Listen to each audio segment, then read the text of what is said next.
ইতিকাফ করলে ফজিলত কি?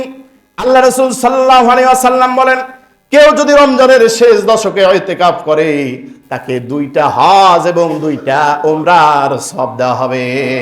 কেউ যদি আল্লাহ রাব্বুল আলামিনের জন্য একদিন ইতিকাফ করে, আল্লাহ রাব্বুল আলামিন ওই ব্যক্তির থেকে জাহান্নামকে 3 পরিখা 3 খন্দক দূরে সরাইয়া দিবেন।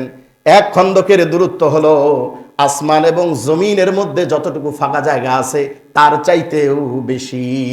সুবহানাল্লাহ। অথচ ইতিকাফ করার জন্য আমাদের কোনো মাথা ব্যথা নাই, আমরা ইতিকাফ করতে হবে। ইতিকাফ এমন একটা বিধান, দুনিয়ার সকল পরিবেশ থেকে নিজেকে, দুনিয়ার থেকে, সৃষ্টি থেকে সম্পর্ক ছিন্ন করে স্রষ্টার সঙ্গে সম্পর্ক তৈরি করার সবচাইতে বড় মাধ্যম হলো রমজানের শেষ দশক মসজিদে ইতিকাফ। আল্লাহ রাসূল বলেন, শেষ দশকে লাইলাতুল কদরকে তালাশ করার জন্য শেষ দশক মসজিদে ইতিকাফ করতেই হবে। এই জন্য আমরা প্রত্যেকেই নিয়ত করি, চেষ্টা করি, আল্লাহ তাআলা যেন আমাদেরকে সেই তৌফিক দান করেন।